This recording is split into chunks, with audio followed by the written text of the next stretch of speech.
Yan guys, punta ko dito sa pinapagawang function hall ni Madam. And hindi pa ako nakapag-video.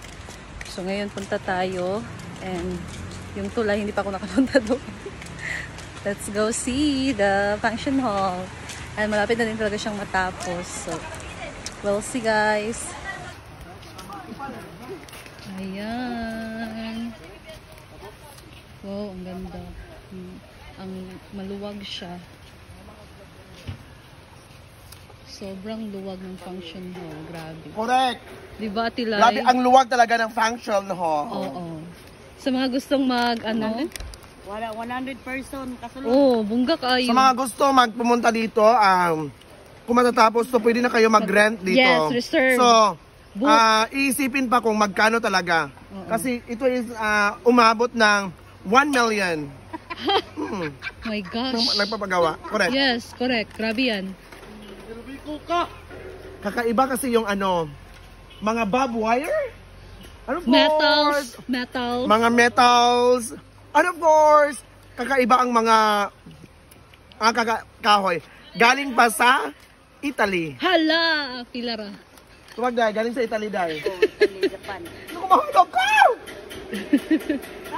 Yung abangan. Abangan. Ang pinaka-ingrande. Ano ko sarang. Asang grand entrance? Asa lagi? Diri. Tulay. Pilara.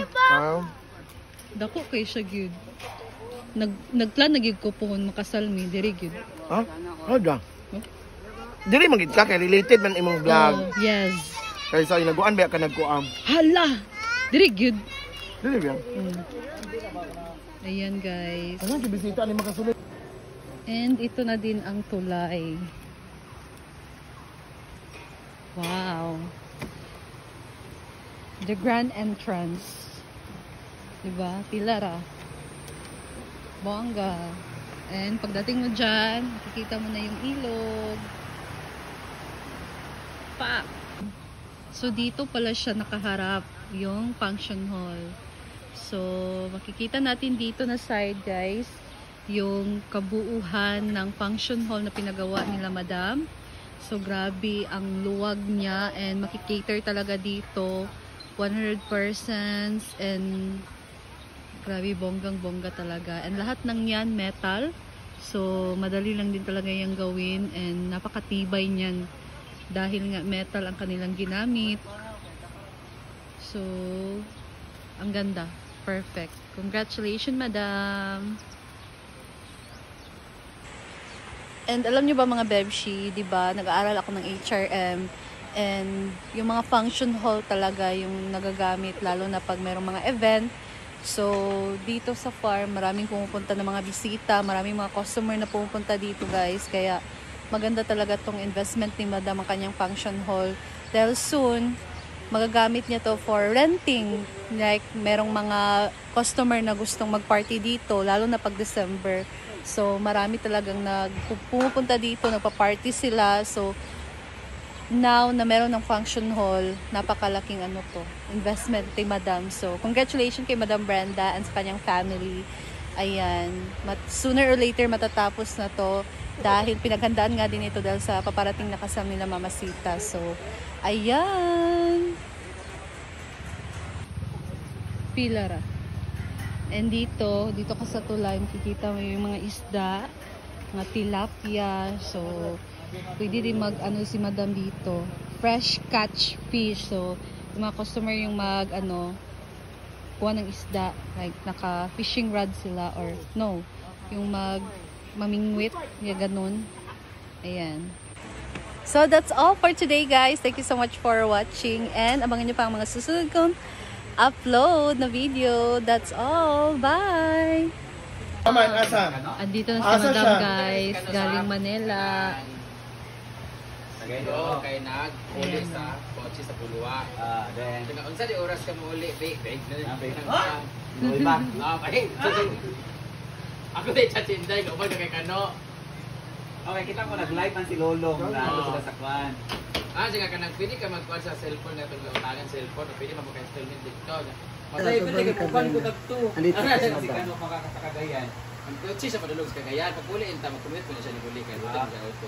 Sa ako siya gisakay dayon. Kasi kuya, nanong Mating ng ating artista. Ako ang nagyan ako sa Ayala. So, ipapalit ko sa From jersey. Manila. Kaya baril ba? Nagtugtuyog sa Ayala. Tawid na po siya sa ano. Kapoy na po. Wala lagi diya. Palito po ka na ni Juan. Siopaw. Si Britney naman dito ay nagluto ng hapunan na gulay. Kapoy tayo mag-artista ginoo ko. Yupak kayo. Yun sa utok ang mga linya. Saan pa noon Okay, kapina imong kuhan. Oy, one take ra ko tanan. Birthday basin laki. Proud to ba kang one take? Hala. Ilarimar. One take ko ba yun? Kasi na video din ba one take? As in, awan, ganda no? One take talaga siya. Si Monching I like your acting. Gani. Kay basin laki. Oo, ko sa next project at ako. Hindi man ako si Para sa Ayan na, si Ate Rai ang Ay! titikin. Shocking! Grabe. Because, yeah, since when I was in kindergarten, Hala. muna akong kinaon ang hot cake. Yes, but there is a flavor. What is the flavor? It's langka. So, in English, jackfruit. Yeah. Ah, okay. I want to try this. Grabe, nagid ni. And Britney. Lasang langka. Yes, the smell of langka. May gatas to? No. Lami siya biyang. Lami? In fairness. Lami. Ilan mo yung G-brand Oh, blend red. food processor. Lami siya. As in, lami. Thank you. Wait. Lami siya. 9. Hala! Lami mo good siya. No. Lami siya. Lami na. Ano sabi? Kumot siya, no? Oh. Thank you. Ikaw palabi. Tasun man kay YouTube man.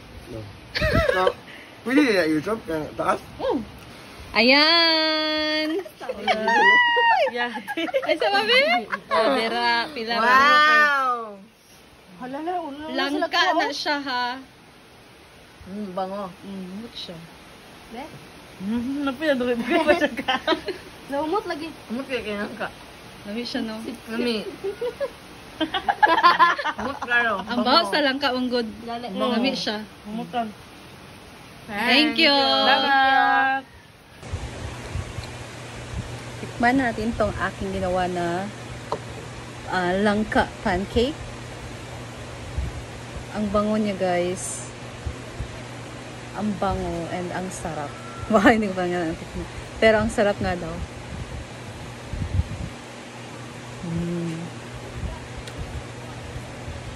Promise, ang sarap. Tapos yung amoy kasi ng langka, masarap siya. Ang napaka-moist. Napaka-moist niya. So, matatawag talaga siya na pancake moist. Langka. Moist langka pancake. Ganon.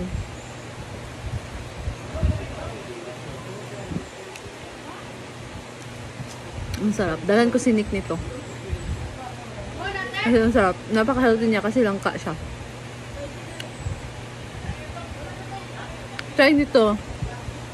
Try nito, guys. Promise. Ang sarap.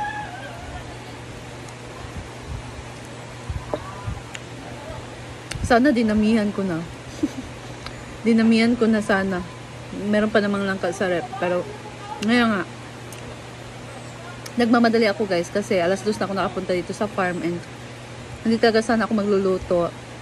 Pero dahil meron namang langka dyan and merong flour sa teriya, so nangihi ako sa kanya ng flour, ng baking powder, and then ito nakagawa tayo ng langka pancake. So napakadali lang nito. You can try it out at home anytime, anywhere.